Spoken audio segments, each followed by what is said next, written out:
Though 2021 was only the WRC's first visit to Croatia, the rally wasted no time in establishing itself as a firm fan favourite. After all, it played host to what was possibly the most dramatic final day in the sport's history.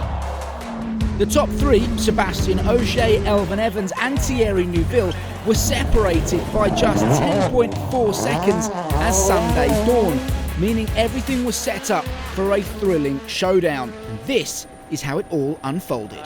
The reality is that it's all very close and anything can happen. So yeah, we'll have to give it our best shot. Neuville, who'd led the rally until a poor tyre choice on Saturday, was clearly looking to make amends for his mistake and set the benchmark on Sunday morning. But Evans, who had no intention of settling for second, duly eclipsed Neuville's time with a spectacular early morning drive.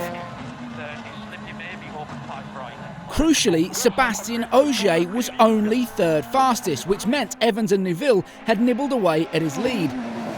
The news then broke that the Frenchman had been involved in an accident on the road section on the way to the stage. And by the red boards, the scale of the problem the Frenchman was facing had become clear. Ogier was now just 4.2 seconds clear of Evans. Neuville's Hyundai developed an issue on stage 18, causing a vibration inside the car. However, the Belgian pushed on and kept himself in the fight. Meanwhile, Evans continued to pile the pressure on Ogier with another fast, smooth, clean drive. He went quickest so far. What could Ogier do? The damage from that early morning accident had affected the aero package on his Yaris, and he dropped 7 seconds to the Welshman.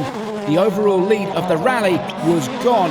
Evans now held a 2.8 second advantage at the top. With myself, it's been a tricky morning, but it's not over. What about the damage? Is it okay? I think so. Neuville, though, was watching in the wings, and he wasn't done yet. He went quickest with just Evans and Ogier still to run in stage 19.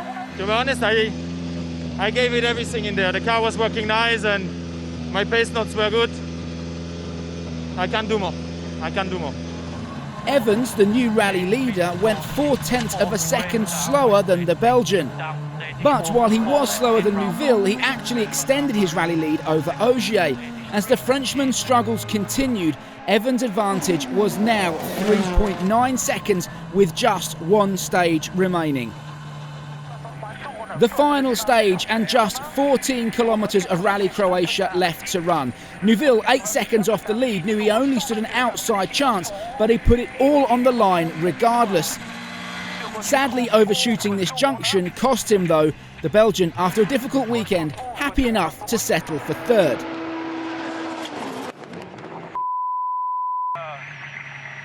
Yeah, we have tried. We tried our best. It was really absolutely on the limit of the car all the time. Ogier knew he would need a Herculean effort to overturn his deficit to Evans, and the Frenchman came out punching. So much so that he almost dropped it when the Yaris landed awkwardly over this crest.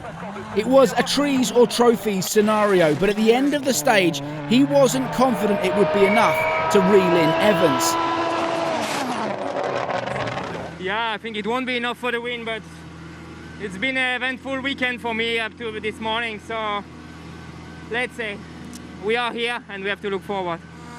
With just the Welshman left to run, he was fast and tidy, and although he was down on the splits, it looked like it would be enough to secure his first win of the season.